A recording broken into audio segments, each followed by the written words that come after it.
I'm going to share with you a great tip and explain to you how potentially you can unlock an extra 50 yards, that's right, 50 yards off the tee with your driver. Stay tuned.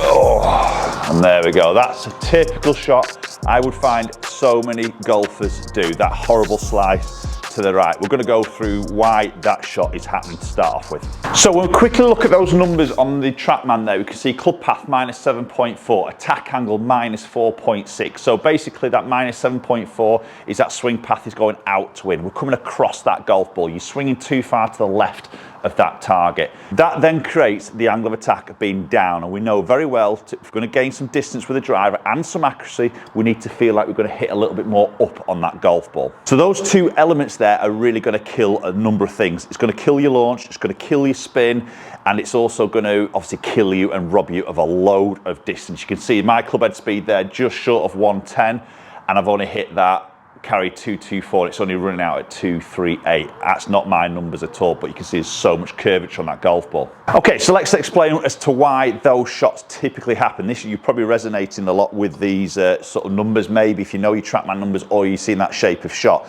As a golfer, we all understand ball position with the driver needs to be forward in the stance. Most of us tend to get that in the right position. If you don't, then make sure you do. Most of us generally then know we need to get some spine tilt in that setup position. Now, the biggest problem I see a lot of golfers do is when they get into this drive position and the ball moves forward, is they then just, and not intentionally, but they'll drift with the head and maybe even the centre of the chest a little bit more over towards the golf ball to feel like they're a little bit more level on the golf ball. Now, what that does to your shoulders is it levels them out, and it also opens the shoulders in relationship to that target. So if I stand this way to you, you can see my shoulder line there.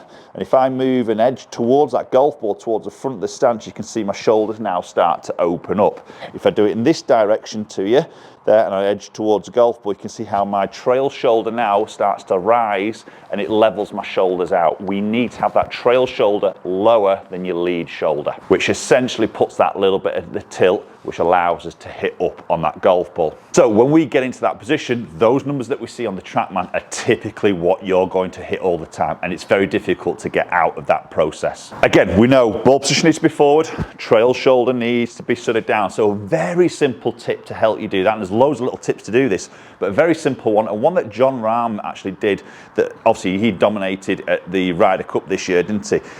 Is to actually position your driver behind the golf ball by a little bit more. So what I mean by that, instead of it putting it up towards the golf ball, which might drag you into this position, let's drop this driver back into where will be the middle of the stance. Obviously the ball is forward, but the driver would be maybe in the middle of the stance. So you're more focusing on your driver head at setup, maybe not looking at the golf ball at this point. Obviously your ball's forward, but you're looking at your driver head, which keeps you here. So you wouldn't want to drift as you maybe put the driver behind the golf ball.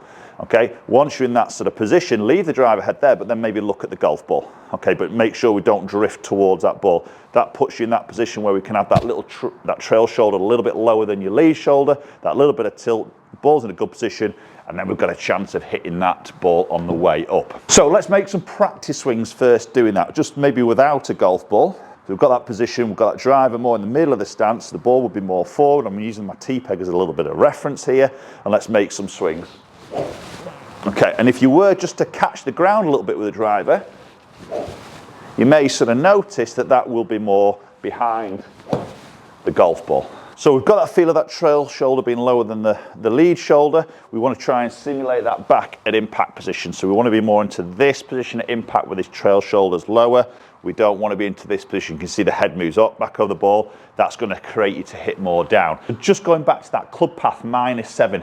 Typically, and anybody gets into that position, shoulders are open, the club comes from a high position and it comes down and across. So there's your path being left, and there's your angle of attack being down. Your dynamic suffers loads of spin, loads of distance loss.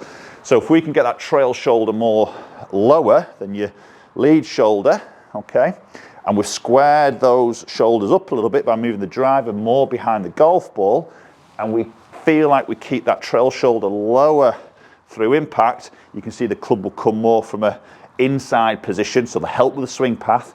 And when that happens, the club gets lower, not higher.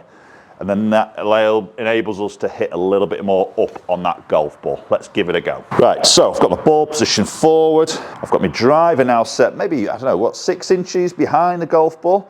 So I'm focusing now at my driver head, so I'm not leaning towards the golf ball.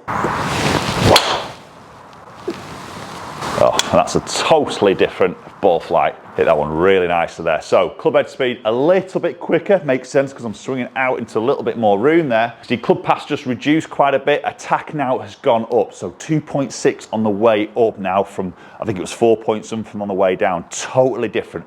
So then my launch is better, my spin will be better. Look at my carry distance, 281, touching 301. So important. So with just 1 mile an hour more club head speed, I've gained 55 yards of carry distance and over 60 yards of total distance. Phenomenal. 1 mile an hour extra speed. Speed is everything. It is helpful, but you dial in your delivery, work your angle of attack, hit better, straighter shots, the distance will come.